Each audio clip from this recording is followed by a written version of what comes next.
This is Stan Stevens. I'm talking with Larry Edwards. He is in the primary for the Republican candidate for public administrator. And Larry, good to have you along, sir.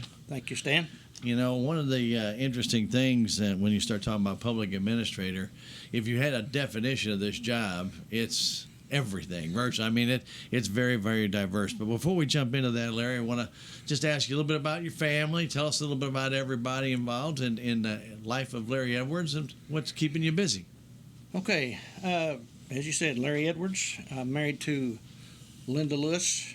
Been married 56 years. We had two children, two daughters, Charlene and Carmen.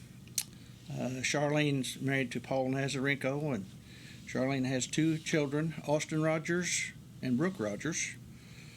Our grandkids, Austin graduated from Lynn Tech, and he works for the city of Salem. And he has a great-granddaughter for us, Stella. And his wife is a beautician. Brooke just graduated from MU, and she's got a job in St. Louis, and we'll be moving her up there this weekend. So, you know, they keep it busy. We went to all the sports when Austin was playing sports. Then, about myself, we've been in retail business. My wife and I have a lot of our years in sales, which that's what I'm doing right now. We owned and operated the Montgomery Ward store here in Salem for 10 years. I run a store right where I'm at now for Bob Schaefer for 9 years, furniture store out of there. I've served on the board that's out this, that, and the other. But anyway, I guess 24 years ago, I decided I was going to run for public administrator. So I was elected to four-year terms. The first time I run was when they changed it from a 2-year to a 4-year term. And so I was elected 4 times. That was 1997 to 2012. Also served on the hospital board for 7 years, and I was a board member of the Fall Festival Association for 25 years. It's a long time. So that's some of the things that I've done in my lifetime. That's a lot of different things, a lot of boards that you've served on, and a lot of different interests in there as well. And we do thank you for your service to our community, and very good. So let's talk a little bit about this public administrator's position. This is not a 9-to-5 job. This is a job that is, you're kind of on call 24/7, aren't you, Larry? You sure are, and I know all about that from the first time. 24 years ago was when I decided to run for public administrator. I did quite a bit of community service, and I wanted to be able to help some people that needed help. And I was elected, and it didn't take me very long to find out that there was more to that job than just visiting someone and doing some kind thing for them. Yeah. There's a lot involved. And that comes, through the court. Right. And I think a lot of people don't even realize that, Larry, that a lot of this is court-appointed or court-ordered, and then you have to follow through to make whatever the judge says, okay, Larry, you need to go do this for this person, and you have to complete that and then bring it back to the judge, right? That is correct. So you don't just go out and pick out somebody's name and become their guardian. That isn't the way it works. Right. So it starts with a petition, and that goes to the court. Sometimes it takes several days or a month or whatever, and sometimes it's an emergency, depending on what the situation is for the individual. The purpose of the petition is to investigate and see what that individual needs. If they need help at home, if they need to be moved to a nursing home, or whatever the case might be. I remember one time we was having a fair, and I had court, and at 4 o'clock in the afternoon, the judge appointed me to take care of this gentleman.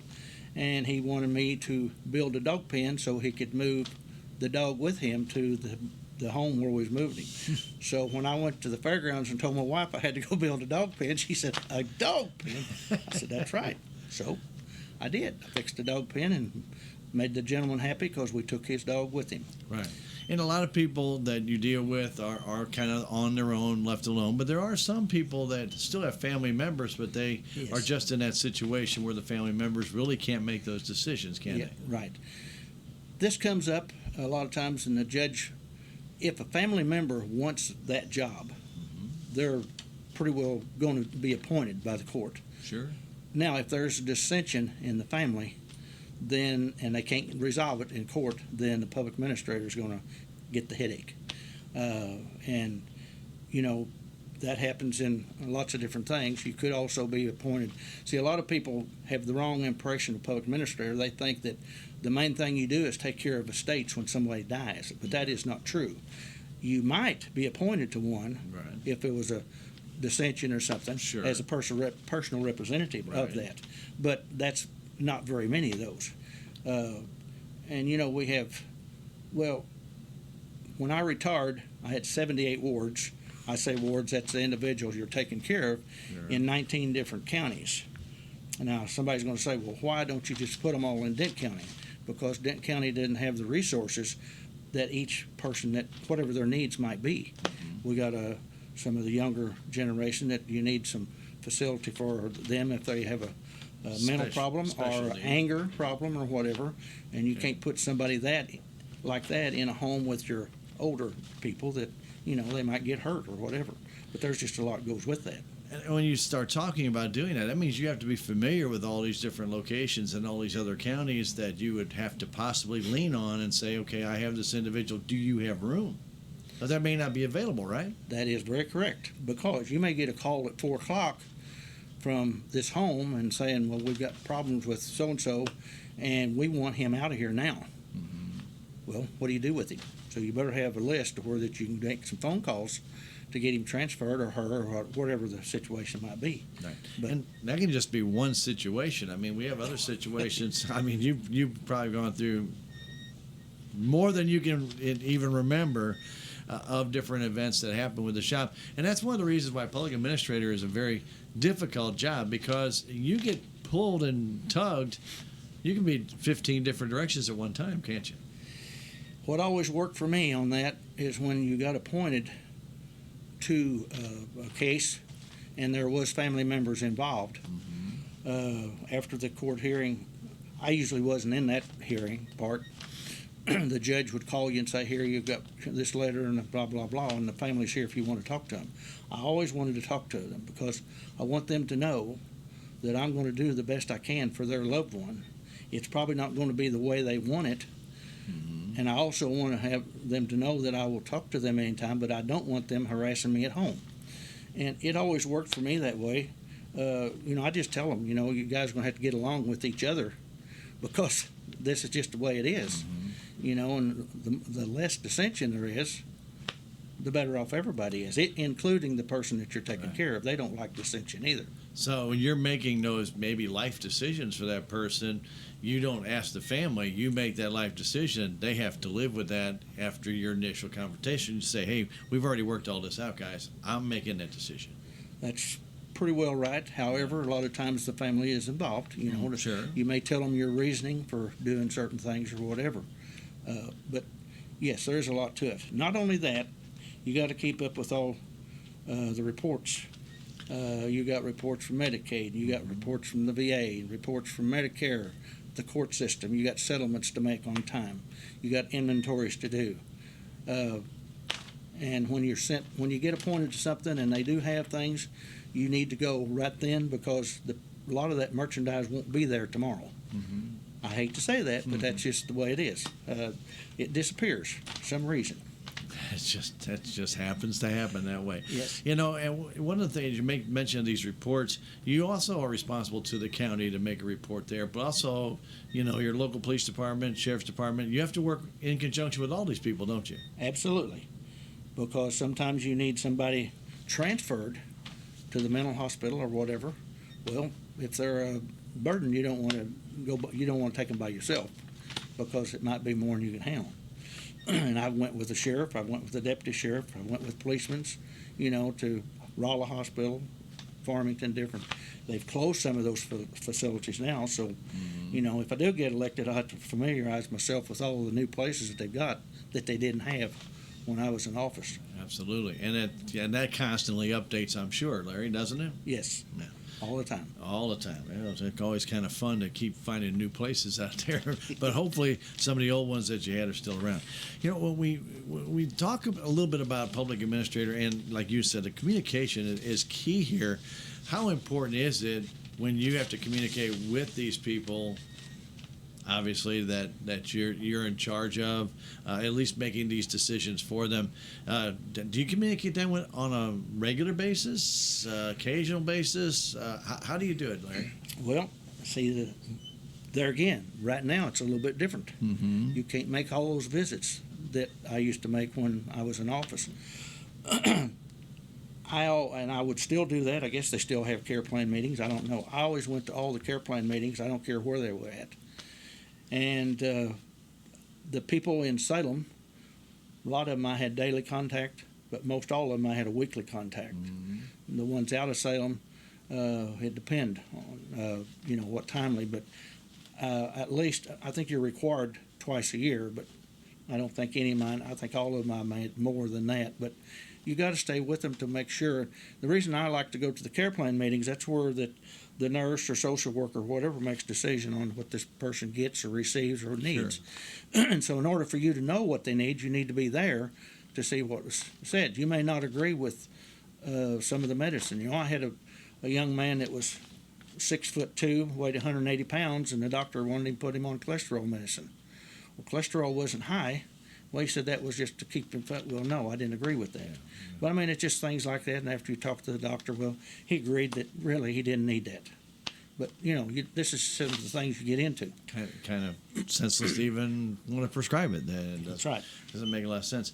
Well, record keeping in this job, obviously, there's got to be a lot of record keeping for each individual that you have because. You mentioned 78 people. Larry, that's a couple notebooks that you're probably constantly updating virtually, maybe not every day, but virtually once a week or once a month on every single person that you're involved with, right? Yes. When I was there before, I did not use a computer. Everybody told me I was crazy, but my audits were fine.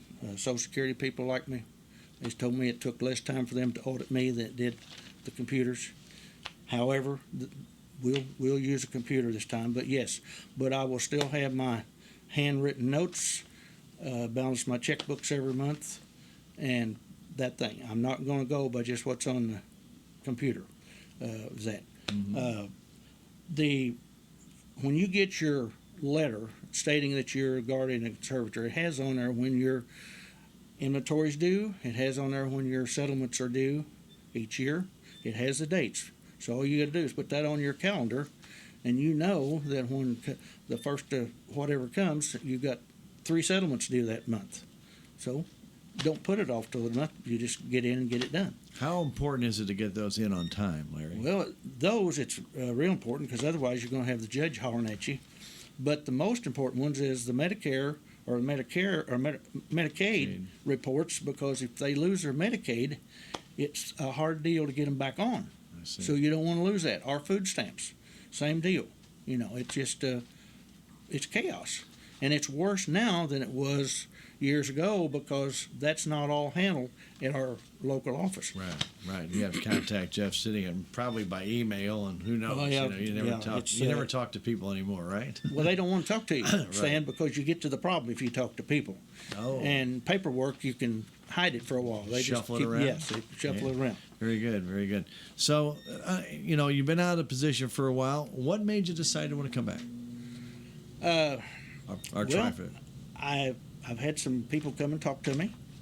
I just felt like I thought about it 2 years ago, but I was still having fun in my furniture store. I still enjoy that, but my back doesn't enjoy it. I don't want to sit down and I felt like that I could still help some people. Because to me, your community is very important, and when I see some people that needs help, that's what I want to do. The other thing is, since I've got 16 years of experience, I think I've got the knowledge to do, and I think I know how to solve the problems, and I feel like that I don't care how many hours it takes. I always did it before. I can do it again.